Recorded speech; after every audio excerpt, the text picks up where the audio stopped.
بھی مسجد میں داخل ہوا کریں، اعتکاف کی نیت ضرور کر لیا کریں، اور یہ بھی یاد رہے کہ مسجد کے اندر کھانا پینا، سونا، سحری یا افطار کرنا یہ سب کچھ منع ہے، لیکن اگر ہم اعتکاف کی نیت کر لیں گے تو ضمناً ضرورتاً یہ سب چیزیں بھی جائز ہو جائیں گی۔ اب مثال کے طور پہ تراویح کے درمیان ہم پانی پیتے ہیں، یا سحری افطاری کے وقت اگر مسجد میں کچھ کھاتے پیتے ہیں تو یہ شرعاً اجازت نہیں ہے، اس کی ناجائز ہے، لیکن اگر اعتکاف کی نیت کی ہوئی ہوگی تو انشاءاللہ یہ ہم امور بھی ہمارے لیے جائز ہو جائیں گے۔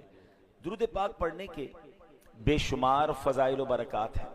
میرے آقا مدینے والے مصطفیٰ صلی اللہ تعالی علیہ وسلم کا فرمان عالی شان ہے، اجعلونی فی وسط الدعاء وفی اولہ وفی آخرہ، مجھے دعا کے درمیان، شروع اور آخر میں رکھو، یعنی تم مجھ پر اپنی دعا کے شروع، درمیان اور آخر میں درود بھیجو۔ یعنی درود پاک یہ وہ وظیفہ ہے کہ اگر دعا کے شروع میں، دعا کے درمیان میں، دعا کے آخر میں پڑھ لیا جائے تو انشاءاللہ یہ ہماری دعاؤں کی قبولیت کا سبب بن جاتا ہے۔ وہ دعا مستجاب ہوتی ہے جس میں ہوتا ہے ضم درود و سلام، بالیقین سب سے افضل و اعلیٰ ذکر شاہ درود و سلام، طاعتیں سب اسی سے ہیں مقبول، طاعتوں میں اتم درود و سلام۔ تو ہمیں چاہیے کہ خوب درود پاک پڑھتے رہا کریں، اور ویسے بھی آج جمعہ کا دن ہے اور ہم یہ حدیث ہر جمعے کو ریپیٹ کرتے ہیں کہ حدیث پاک کا خلاصہ ہے، جو جمعہ کے دن 200 بار درود پاک پڑھے اس کے 200 برس کے گناہ معاف کر دیے جاتے ہیں۔ صلو علی الحبیب صلی اللہ تعالی علی محمد صلی اللہ علیہ وسلم۔ الحمدللہ ویسے تو ہماری مسجد میں عام دنوں میں جو دوسرا جمعہ ہوتا ہے وہ 3 بجے ہوتا ہے، ماہ رمضان میں یہ جمعہ انشاءاللہ عز و جل 3:30 بجے ادا کیا کرے گا۔ اللہ کی رحمت ہے کہ ہمیں ایک بار پھر اس نے ماہ رمضان عطا فرمایا، اور یہ وہ مہینہ ہے جو عظمتوں والا، رحمتوں والا، برکتوں والا ہے۔ یا خدا ہم عاصیوں پر یہ بڑا احسان ہے، زندگی میں پھر عطا ہم کو کیا رمضان ہے، ابر رحمت چھا گیا ہے اور سما ہے نور نور، فضل رب سے مغفرت کا ہو گیا سامان ہے۔ یا الہی تو مدینے میں کبھی رمضان دکھا، یا الہی تو مدینے میں کبھی رمضان دکھا، مدتوں سے دل میں یہ عطار کے ارمان ہے۔ مدینے یہ جو ماہ رمضان ہے اس کی فضیلتیں حدیثوں میں کیسی بیان ہوئی کہ رمضان کریم کی پہلی ہی رات سے آسمانوں کے دروازے کھول دیے جاتے ہیں اور آخری رات تک بند نہیں ہوتے۔ جو بندہ ماہ رمضان کی رات میں نماز پڑھتا ہے، اللہ عز و جل اس کے ہر سجدے کے بدلے میں اس کے لیے 1500 نیکیاں لکھتا ہے، اور اس کے لیے جنت میں سرخ یاقوت کا گھر بناتا ہے ہر سجدے پر۔ اب جو لوگ تراویح میں بعض اوقات ڈنڈی مار رہے ہوتے ہیں کہ یار کم تراویح پڑھ لیں، 5-6 روزہ تراویح پڑھنے کے بعد لوگ کہتے ہیں اب تراویح چھوڑ دینی چاہیے، بلکہ کچھ لوگ سوشل میڈیا پہ آ کر یہ بات کر رہے ہوتے ہیں کہ جناب تراویح تو سنت ہے، نہ پڑھیں کوئی مسئلہ نہیں۔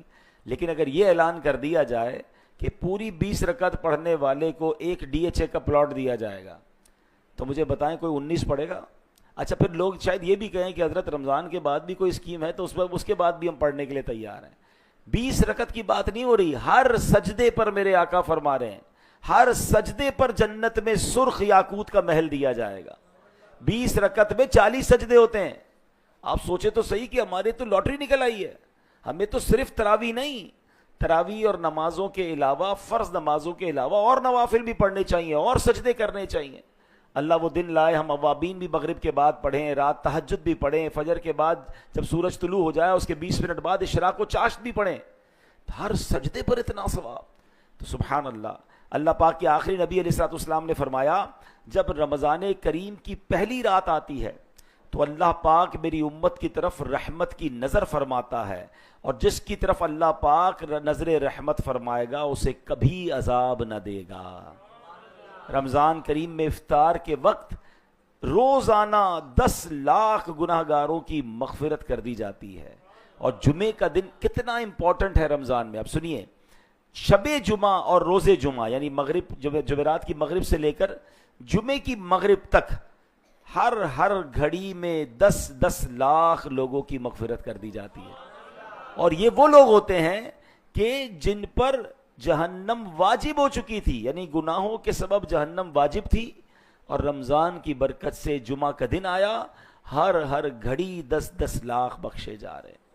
تو آج ہم مسجد میں بیٹھے ہیں، اللہ کے گھر میں بیٹھے ہیں. مجھے ایسا محسوس بھی ہو رہا ہے کہ کچھ لوگ شاید جلدی اس لیے آ گئے کہ وہ 3 بجے جمعہ انہوں نے سمجھا ہوگا، اب سوچ رہے ہوں گے یار یہ تو آدھا گھنٹہ ہمارا ضائع ہو گیا. آپ کا آدھا گھنٹہ ضائع نہیں ہوا، یہ آپ کا آدھا گھنٹہ اللہ کے گھر میں گزر رہا ہے. میرا تو مشورہ ہے اگلے جمعے بھی یہی کیجئے گا.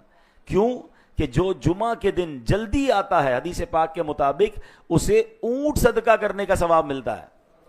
4-5 لاکھ کا تو اونٹ ہوگا ملتا ہوگا پاکستان میں. آپ کو کوئی کہے ہر جمعے ایک اونٹ صدقہ کریں، جلدی آنے والے اول آنے والوں کو اللہ کی راہ میں اونٹ صدقہ کرنے کا ثواب، اس کے بعد گائے صدقہ کرنے کا ثواب، پھر بکری صدقہ کرنے کا ثواب. جتنا لیٹ آتے جاتے ثواب کم ہوتا جاتا ہے. تو اللہ کے گھر میں جلدی آ کر بیٹھا کریں، کچھ بیان سنیں گے، کچھ سیکھنے کو ملے گا. اور ویسے بھی رمضان کا جمعہ ہے، ہر گھڑی 10 لاکھ بخشے جا رہے ہیں. اللہ کرے کہ آج بخشے جانے والوں میں ہمارا نام بھی لکھ دیا جائے. اور پھر جب رمضان کی 29ویں رات آتی ہے تو مہینے بھر میں جتنے جہنم سے آزاد کیے گئے تھے ان کے مجموعے، یعنی ان کے ٹوٹل کے برابر اس ایک رات میں آزاد کر دیے جاتے ہیں. پورے مہینے میں تو کروڑ بخشے گئے، 29ویں جب رات آئے گی انشاءاللہ تو پھر جتنے پورے مہینے میں بخشے گئے ہیں اس کا ٹوٹل کر کے رمضان کی آخری رات وہ بھی بخش دیے جاتے ہیں. تو اللہ کریم اس مہینے کا ہمیں خوب احترام کرنے کی توفیق عطا فرمائے، اس مہینے میں خوب نیکیاں کرنے کی توفیق عطا فرمائے. جمعے کے بیان میں ہم کوشش کرتے ہیں کہ قرآن پاک کی کوئی آیت، پھر اس کا ترجمہ اور اس کی تفسیر سمجھنے کی کوشش کرتے ہیں.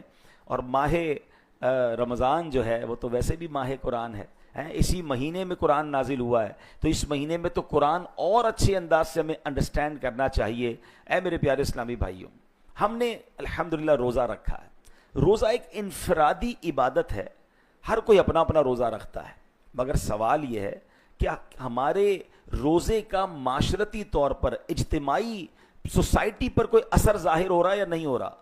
اور اگر ہماری روزے کی برکت سے سوسائٹی پر، معاشرے پر کوئی فرق نہیں پڑ رہا، کوئی پازیٹیو امپیکٹ نہیں ہو رہا، کوئی نکھار نہیں پیدا ہو رہا، تو پھر سمجھ لیں کہ ہمارے روزے میں کچھ کمی ہے.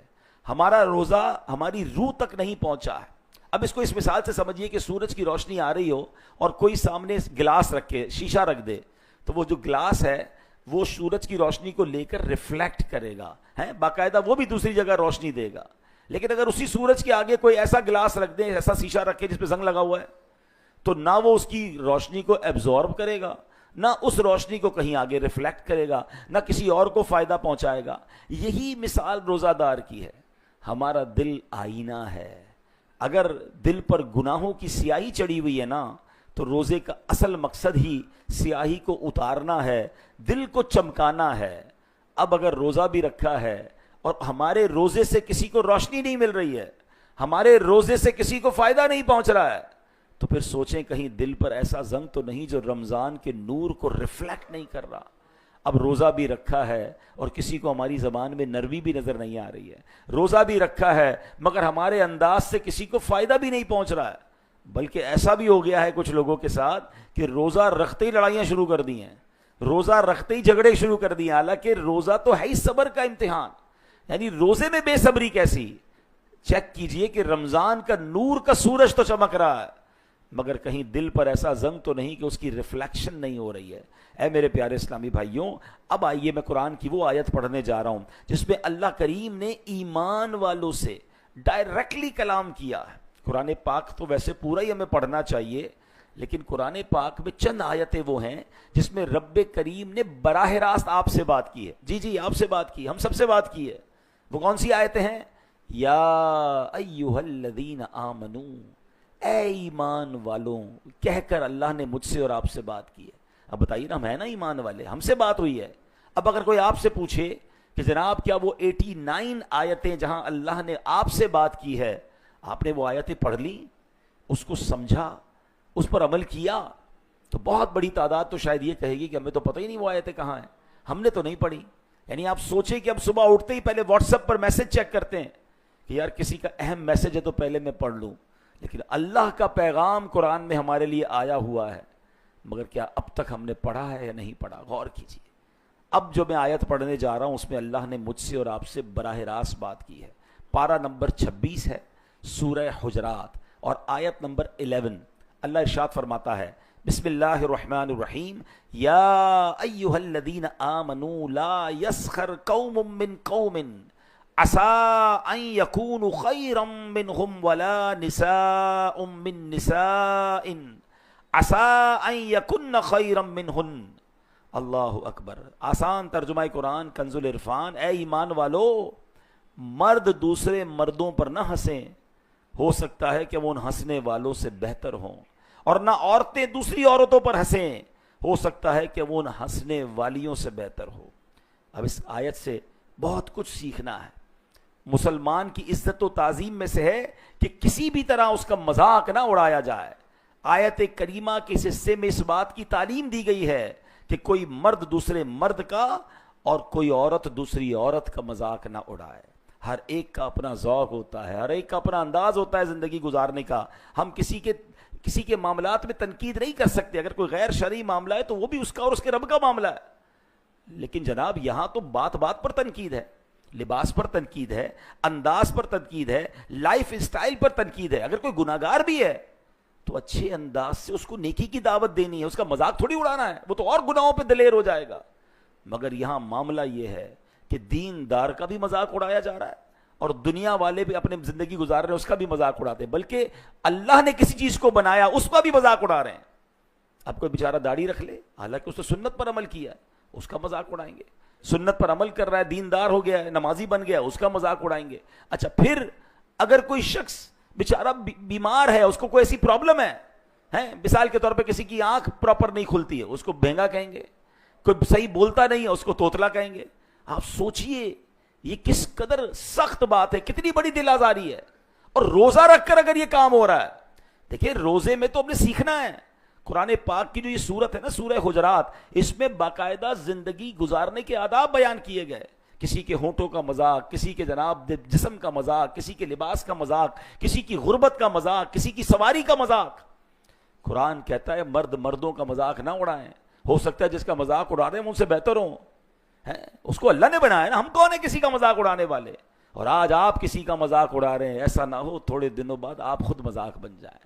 عربی کا ایک مقولہ ہے، چند 2 جملے ہیں مگر ادھر دل پر لکھنے والے ہیں.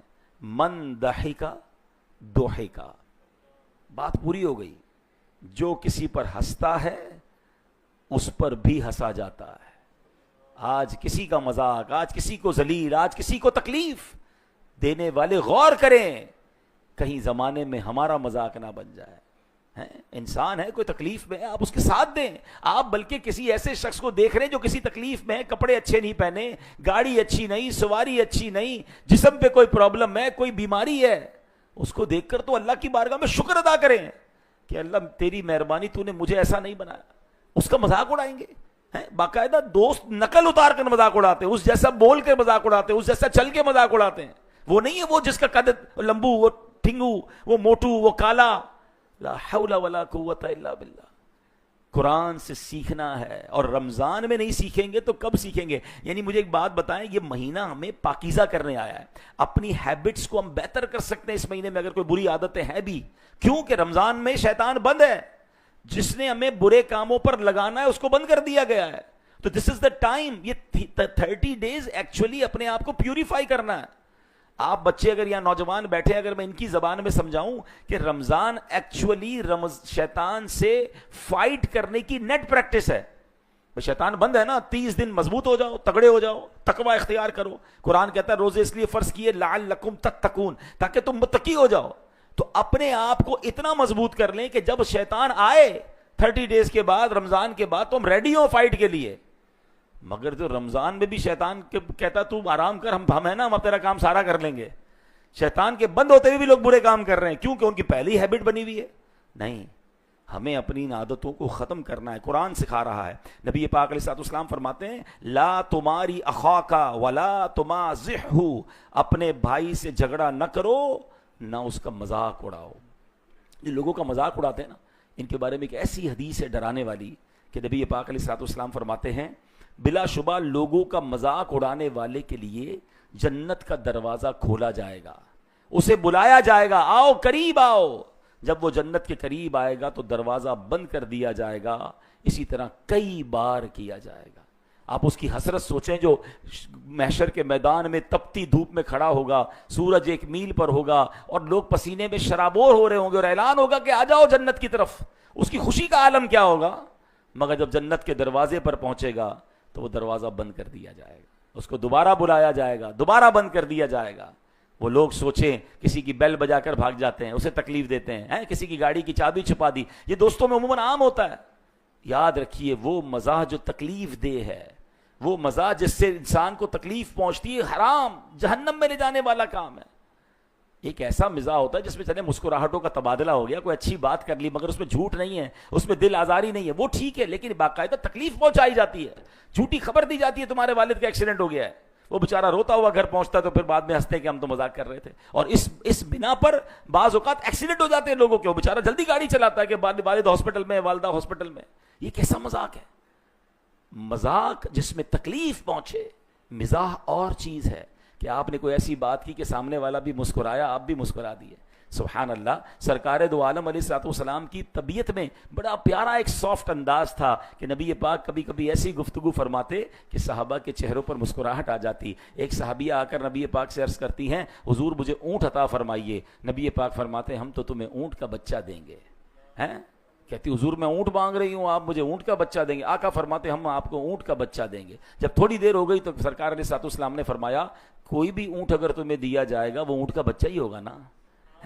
اب بتائیں اس میں کوئی دل آزاری والی بات تو نہیں، مگر پوری محفل میں مسکراہٹوں کا تبادلہ ہو گیا۔ بلکہ سچی بات ہے میں دیکھ رہا ہوں یہاں بھی کئی چہروں پر مسکراہٹ آ گئی ہے، یعنی سبحان اللہ، میرے آقا کا انداز دیکھیں، 1400 سال بعد بھی امت مسکرا رہی ہے۔ تو ایسا کام کریں نا کہ بھائی مسکراہٹ آئے، نہ کہ تکلیف پہنچائیں۔ تو مذاق نہیں اڑانا، یہ اللہ کو سخت ناپسند ہے۔ تو اے میرے پیارے اسلامی بھائیوں، اب اسی جناب آگے چلتے ہیں کہ اب تانا دیتے ہیں کچھ لوگ۔ حضرت عبداللہ علامہ عبد المصطفیٰ اعظمی رحمۃ اللہ تعالی علیہ فرماتے ہیں اہانت اور تحقیر کے لیے، کسی کو ذلیل کرنے کے لیے زبان یا اشاروں یا کسی اور طریقے سے مسلمان کا مذاق اڑانا حرام اور جہنم میں لے جانے والا کام ہے۔ یعنی نظر سے بھی مذاق نہیں اڑا سکتے، دیکھا نا، بولیں گے بھی نہیں کچھ، اشارے سے اگلے کو ذلیل کر رہے ہوں گے، دو دوست مل کر تیسرے کو، یہ بھی حرام ہے۔ اب ذرا غور کر لیجیے۔ اب آگے چلتے ہیں، قرآن آگے کیا کہتا ہے؟ وَلَا تَلْمِزُوا أَنفُسَكُمْ، اور آپس میں کسی کو تانا نہ دو، یعنی زبان یا اشارے کے ذریعے ایک دوسرے پر عیب نہ لگاؤ، کیونکہ مومن ایک جان کی طرح ہے۔ جب کسی مسلمان پر عیب لگایا جائے گا تو گویا اپنے اوپر ہی عیب لگایا جائے گا۔ کبھی کسی کو تانا نہ دیں، غریب کو غربت کا تانا نہ دیں، اللہ اکبر، کسی کو کسی کی جناب خاندان کے اس کی جو کیا کہتے ہیں برادری کا تانا نہ دیں، کوئی ٹھیلا لگاتا ہے اسے ٹھیلا لگانے کا تانا نہ دیں، جس کے یہاں صرف بیٹیاں ہوں اسے بیٹیاں ہونے کا تانا نہ دیں۔ ارے بیوی کو لوگ تانا دیتے ہیں کہ تیرے یہاں تو بیٹا ہی نہیں ہوتا، بیچاری کسی عورت کے یہاں اولاد ہی نہیں ہو رہی، اس کو بے اولادی کا تانا دیتے ہیں۔ کوئی بندہ بیچارہ کاروبار میں نقصان کر دیا، اس کو اس کا تانا دیتے ہیں۔ قرآن کہتا ہے تانا نہ دو۔ اے میرے پیارے اسلامی بھائیوں، نبی پاک علیہ الصلوۃ والسلام کی حدیث سنیے، بہت لعنت کرنے والے، بہت تانے دینے والے قیامت کے دن نہ گواہ ہوں گے نہ شفیع۔ حالانکہ اس امت کو یہ سبحان اللہ شرف حاصل ہے کہ سرکار علیہ الصلوۃ والسلام کی امت قیامت کے دن گزشتہ انبیاء کرام کی گواہ بھی ہوگی، یعنی یہ گواہی دے گی کہ انہوں نے اپنی امتوں کو تبلیغ فرما دی اور گناہ گاروں کی شفاعت کرنے والی بھی ہوگی۔ مگر جو مسلمان تانے دینے والا ہوگا وہ نہ گواہ ہوگا نہ شفیع ہوگا۔ تانے کی ٹونٹ کرنے کی عادت نکال دیں۔ اچھا، تانا دینے والا پسند بھی کسی کو نہیں آتا، آپ بھی دیکھ لیں، آپ کو ایسا دوست ایسا بندہ کبھی اچھا نہیں لگتا، جب جاؤ اس کے پاس کوئی تانا ہی ہوگا۔ ایسے بندے کو گھر مہمان بنا لینا تو گھر پر آ کر پھر گھر کا انسپیکشن شروع کر دیں گے، یار ابھی تک پردے نہیں بدلے، ابھی تک وہی پرانے صوفے ہیں، یار تم خرچہ ہی نہیں کرتے ہو یار۔ بندہ کہ یار میں نے گھر میں مہمان بلایا، کوئی انسپیکٹر بلایا ہے، کسی کے گھر جا کر بھی تانے دے کر آئیں گے؟ نہیں جناب، تانا دینے والے کو دنیا میں بھی کوئی پسند نہیں کرتا، اللہ کے یہاں تو وہ ناپسند ہے، دنیا میں بھی لوگ دور رہتے ہیں۔ تو اپنے اندر جو ہے وہ خوشبو لائیے، اپنے اندر سافٹنس لائیے، لوگوں سے ملیں، انہیں خوش کر کے آئیں، نہ کہ ملاقات کر کے تکلیف پہنچا کر آئیں۔ تو اللہ کرے کہ ہم ان عادتوں کو چھوڑ دیں. اسی آیت میں ایک تیسرا ادب بیان ہوا. یہ ماہ رمضان میں یہ سنتے جائیے اور اپنے دل سے اپنی عادتوں سے ان برائیوں کو دور کرتے جائیے. قرآن کہتا ہے وَلَا تَنَابَزُوا بِالْأَلْقَابِ، اور ایک دوسرے کے برے نام نہ رکھو. سیدنا مفتی محمد نعیم الدین مراد آبادی اس آیت کے تحت لکھتے ہیں یعنی وہ نام جو انہیں ناگوار معلوم ہو ان ناموں سے نہ پکارو. جیسے کسی کو لمبو، موٹو، کالو وغیرہ کہہ کے پکارتے ہیں، نام رکھ دیتے ہیں. اچھا ہم بازوں کو پتہ کیا کہتے ہیں، میرے دوست کو میں لمبو کہتا ہوں، اس کو برا نہیں لگتا، اس کو آپ کے سامنے برا نہیں لگ رہا، وہ آپ کے سامنے اظہار نہیں کر رہا. ہو سکتا ہے اکیلے میں جا کے آنسو بہاتا ہو کہ یا اللہ میرے کو ایسا قد دیا میرا لوگ مذاق اڑاتے ہیں، مجھے ایسا موٹا بنایا کہ لوگ میرا مذاق اڑاتے ہیں، میرا رنگ کالا کیا اللہ میرے کو لوگ کالو کہتے ہیں. کیوں کہتے ہو بھائی؟ اللہ نے بنایا ہے. اگر آپ کے ساتھ ایسا نہیں ہے تو آپ کو تو شکر ادا کرنا چاہیے. مگر کچھ لوگوں کے نام رکھتے ہیں. قرآن کہتا ہے برے نام نہ رکھو، ان کو ایک دوسرے کے برے ناموں سے نہ پکارو، اچھے ناموں سے لوگوں کو پکارنا چاہیے. اب اللہ اکبر، آگے قرآن پاک اسی آیت میں ایک اور برے عمل سے ہمیں بچا رہا ہے. ٹونٹ، ہمیں تنبیہ کی جا رہی ہے، ہمیں وارن کیا جا رہا ہے. کیا فرمایا؟ یا ایھا الذین آمنوا اجتنبوا کثیرا من الظن ان بعض الظن اثم. اے ایمان والو بہت زیادہ گمان کرنے سے بچو، بے شک کوئی گمان گناہ ہو جاتا ہے. اب اس آیت کے تحت کیا ہے؟ تفسیر صراط الجنان میں ہے، آیت کے اس حصے میں اللہ پاک نے مسلمانوں کو بہت زیادہ گمان کرنے سے منع فرمایا، کیونکہ بعض گمان ایسے ہیں جو محض گناہ نہیں ہیں. لہٰذا احتیاط کا تقاضا یہ ہے کہ گمان کی کثرت سے بچا جائے. اب گمان کی 3 قسمیں ہیں. نمبر 1 واجب، اللہ پاک کے ساتھ اچھا گمان رکھنا واجب ہے. اللہ جو کرے گا بہتر فرمائے گا. لوگ تو اللہ سے ہی بدگمان ہو گئے معاذ اللہ، کہ یار معاذ اللہ کہنے میں بھی ہمت نہیں پڑ رہی کہ اللہ ہماری سنتا نہیں ہے، میرے لیے تو کچھ ہوتا ہی نہیں ہے. ارے اللہ سے ہی بدگمان ہو گئے. اللہ جو فرمائے گا بہتر کرے گا. یہ واجب ہے کہ اللہ سے اچھا گمان رکھا جائے، کیونکہ حدیث قدسی میں ہے، حدیث قدسی کا خلاصہ ہے کہ میں اپنے بندے کے گمان جیسا اس کے ساتھ معاملہ کرتا ہوں. آپ اچھا گمان کریں، آپ کے ساتھ اچھا معاملہ ہوگا. کچھ لوگ کہتے ہیں نا یار برے وقتوں کے لیے پیسے بچا کے رکھو، کمیٹی ڈالتے ہیں، BC ڈالتے ہیں. اس کا مطلب آپ برے وقتوں کا انتظار کر رہے ہیں؟ نہیں. آپ جو یہ کہتا ہے اس کے ساتھ برا وقت آنے والا ہے، ریڈی رہیے. آپ یہ کیوں نہیں کہتے کہ میں اچھے وقتوں کے لیے پیسے جمع کر رہا ہوں، انشاءاللہ حج پہ جاؤں گا، مدینے جاؤں گا، پیسے ہوں گے تو کسی غریب کی مدد کروں گا، اللہ کی راہ میں خرچ کروں گا، تو انشاءاللہ اچھے ہی وقت آئیں گے. ہمیں کیوں یہ گمان رکھنا ہے کہ میرا ٹف ٹائم آنا ہے اس لیے میں تیاری کر رہا ہوں؟ اللہ بڑا کریم ہے، میرا مولا کریم ہے، وہ کرم فرمائے گا، مجھے مشکلوں سے محفوظ فرمائے گا. اللہ کے ساتھ اچھا گمان رکھنا یہ واجب ہے. نمبر 2 مستحب، یعنی نیک مسلمان کے ساتھ اچھا گمان رکھنا. کوئی بندہ چہرے سے نیک نظر آ رہا ہے، اس کے ساتھ اچھا گمان رکھیں، اس کی ٹو میں نہ پڑیں، یہ مستحب ہے. اور ایک گمان حرام جو ہمارے یہاں بہت زیادہ عام ہو گیا، اور وہ کیا ہے کہ اللہ پاک کے ساتھ برا گمان رکھنا، یوں ہی کسی مسلمان کے لیے بدگمانی کرنا، یہ حرام ہے. اب مسلمان کے ساتھ بدگمانی تو ایسی دماغ میں فٹ ہو گئی ہے. مثال دیتا ہوں، کسی کو فون کیا، اس نے فون نہیں اٹھایا. ہاں بھائی بڑا آدمی ہو گیا ہے، اب کدھر سے فون اٹھائے گا، مطلب ہوتا ہے تو فون اٹھاتا ہے. کسی کے گھر گئے، بیل بجائی، بچے نے آ کر کہا ابو نہیں ہے، اندر بیٹھا ہوگا جھوٹ بول رہا ہے. یعنی ہماری سوئی نیگیٹو سے شروع ہوتی ہے. بھائی کیا ہر فون آپ بھی اٹھاتے ہیں؟ ابھی آپ مسجد میں بیٹھے، ہو سکتا ہے آپ کا فون سائلنٹ پہ ہو، بج رہا ہو، تو آپ بھی تو نہیں اٹھائیں گے. نماز پڑھیں گے تو نہیں اٹھائیں گے نا، واش روم جائیں گے تو نہیں اٹھائیں گے. تو جب آپ کسی موقع پر آرام کرتے ہوئے فون نہیں اٹھاتے تو ہو سکتا ہے یار اپنے بھائی کو کال کر رہے ہیں، وہ نہیں اٹھا رہا، وہ آرام کر رہا ہوگا، وہ نماز پڑھ رہا ہوگا، وہ تلاوت کر، اس کو مارجن تو دیں. مگر اسٹارٹ ہی بدگمانی سے ہے، اور یہ بدگمانی بعض صورتوں میں حرام، جہنم میں لے جانے والا کا. ہر معاملے میں بدگمانی ہے. کوئی رو رہا ہے دعا کے اندر، شیطان دیکھے ہمیں رونا نہیں آ رہا، لیکن کسی کو روتے ہوئے دیکھ کر ہاں دکھاوا کر رہا ہے، بہت چیٹر آدمی. ارے وہ اللہ کی بارگاہ میں رو رہا ہے، آپ بدگمانی کا گناہ کما رہے ہیں. آپ سوچیں تو صحیح ہو کیا گیا. یہاں تک کہ کوئی عمرے اور حج پہ جائے نا، 2 نمبر کے پیسوں سے جا رہا ہے. یار آپ کے پیسے لے کر گیا ہے، وہ جانے، اس کا رب جانے. لیکن یہ ایسی بیماری اندر آ گئی ہے جو ہمیں اندر ہی اندر ہمارے لیے گناہوں کا میٹر چل رہا ہے، اور ہم کہیں برباد نہ ہو جائیں. حدیث پاک سنیے، میرے آقا فرماتے ہیں اپنے آپ کو بدگمانی سے بچاؤ، کہ بدگمانی بدترین جھوٹ ہے. نیگیٹیوٹی ختم کریں، حسن ظن رکھیں، پازیٹیو ہو جائیں، لوگوں کی خوشیوں میں خوش ہونا سیکھیں. کسی کو گھر ملا ہے تو آپ بھی انجوائے کریں کہ اللہ نے اس کو گھر دیا، اللہ اور دے.